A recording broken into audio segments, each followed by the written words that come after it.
Bismillahirrahmanirrahim. Masih ngaji kitab Al-Widad fi Tarbiyatil Aulad edisi yang ke-11, yaitu tentang ridhol walidain, ridhonya kedua orang tua.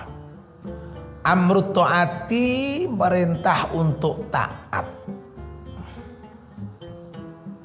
Lil walidaini, pada kedua orang tua, ba'dal amri, kedudukannya terjadi setelah perintah, bil ibadati, untuk ibadah, ilallahi, kepada Allah.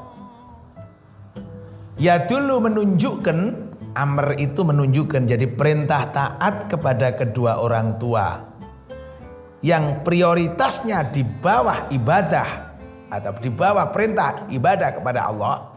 Ubudullah wa la tusyriku bi syai'a wa bil walidaini ihsana, itu ya dulu menunjukkan fadluha, bahwa keunggulannya taat lil walidain, yakni kelebihan keutamaan daripada taat lil walidain, kafadli tauhidihi, seperti keistimewaan mengesahkan Allah. Nah, jadi ridho taat kepada kedua orang tua itu prioritas. Yang skala prioritasnya di urutan kedua setelah perintah ibadah kepada Allah. Nah, dari prioritas itu terlihat bagaimana keutamaan daripada taat kepada kedua orang tua. Maka keutamaan taat kepada orang tua itu satu kelas di bawah. Nah, ini keutamaan daripada tauhid, mengesahkan Allah. Walidzalika, dan karena yang demikian, tahsilu ridhol walidaini, memperoleh ridho kedua orang tua, yaitu bitaati, dengan cara taat, mirahuma, pada perintah-perintah keduanya. Jadi dikarenakan yang demikian, untuk memperoleh ridho pada kedua orang tua itu caranya adalah taat pada perintah-perintah. Ihdal wasail, menjadi salah satu wasilah, ya, salah satu perantara. Linaili ridho, untuk memperoleh ridho minallahi, dari Allah, fid dunya, di dunia, wal akhirat, di akhirat. Jadi begini, bahwa ini untuk memperoleh ridho Allah, seseorang harus terlebih dahulu mendapat ridho kedua orang tua. Ya, ini kedudukannya. Makanya jangan sepelekan itu, harus kita prioritaskan. Seperti kisah Uwais Al-Qarni misalnya, yang begitu ta'zim, sampai-sampai ketika dimintai oleh ibunya untuk haji, beliau rela menggendong dalam perjalanan itu dari Yaman sampai ke Makkahul Mukarramah. Masya Allah. Makanya Uwais Al-Qarni radhiyallahu anhu itu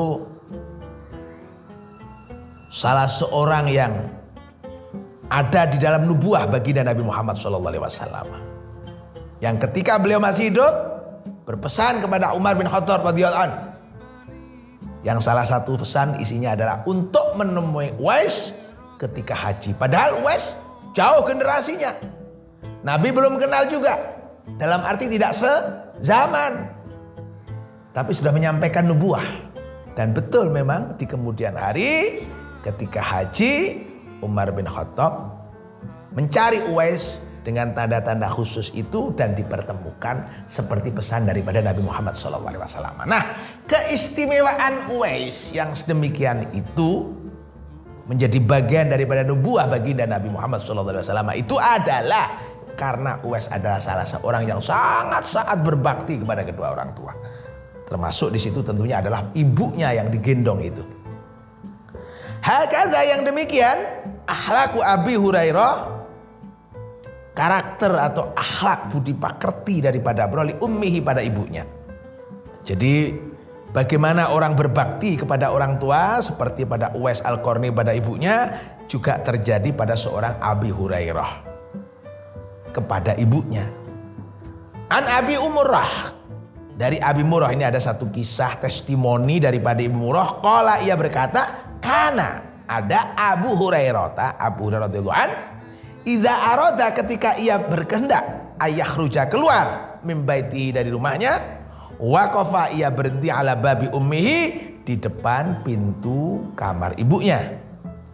Faqala, lalu ia berkata, assalamualaikum ya ummata wa rahmatullahi wa barakatuh. Wahai ibu, salam untukmu. Assalamualaikum ya ummata wa rahmatullahi wa barakatuh. Wahai ibundaku, salam untukmu, rahmat dan barakah Allah teruntukmu.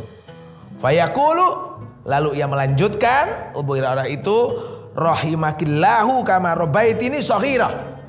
Rahimakillahu, semoga Allah merahmatimu, kama rabbaitini, seperti engkau mendidikku, shaghiran, di saat masih kecil. Jadi setiap Abu Hurairah mau pergi kemana, dia berhenti dulu di depan kamar ibunya, lalu mengucap salam, rahimakillah kama rabbaitini shaghira. Nah, dari kamar itu ibunya menjawab, fayaqulu rahimakallahu kama barartani kabirah. Ya, lalu ibunya menjawab, rahimakallah, mudah-mudahan Allah memberimu rahmat, kama barartani, seperti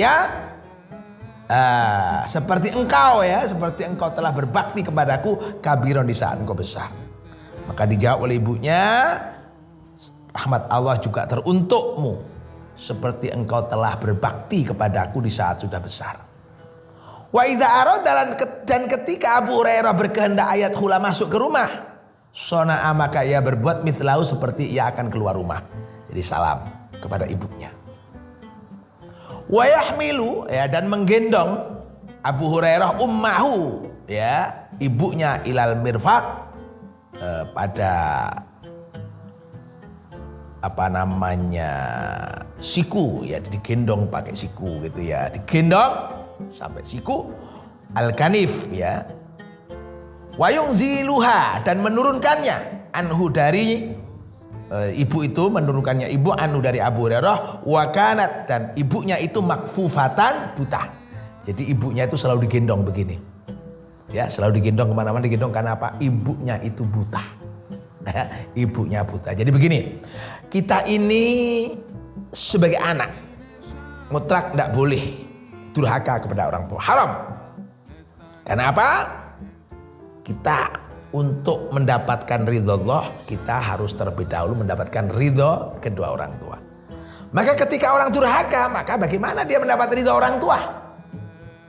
Ya, bagaimana mendapat ridho orang tua? Tidak mungkin. Makanya apa yang disampaikan orang tua itu mandi banget gitu, ya, mandi. Ada satu cerita, ada seorang ibu yang anaknya itu agak tambeng, sampai membuat ibunya itu sakit. Bahkan dari mulut ibu itu terucap kata-kata, lek panjeni ngono caramu urip mati wae. Nah, itu, ya. Wallahu alam, ini semua takdir Allah. Tidak lama setelah itu anaknya meninggal gara-gara kecelakaan. Apakah karena ucapan ibunya itu? Tapi wallahu alam. Tapi ini kisah nyata. Krono nglarak ki ati sang ibu, ibunya sampai marah, terucap ucapan, pancen ngono carane mati wae. Ya, maka jangan sampailah kita itu berdurhaka kepada orang tua. Maka kita perbaiki akhlak kita. Kita perbaiki sikap kita. Kita muliakan ibu kita, bapak kita, kedua orang tua kita. Kita berharap mendapatkan ridhonya mutlak gitu, ya. Bahwa kemudian anak itu menjadi orang besar, anak itu menjadi orang sukses, anak itu menjadi orang yang hebat. Ya, jangan sampai kalau kemudian karena besarnya, karena hebatnya, karena kayanya misalnya terus durhaka kepada orang tua. Ya, jangan sampai terjadi itu. Mudah-mudahan kita selalu bisa berbuat baik pada kedua orang tua. Terima kasih. Walhamdulillahirabbil alamin.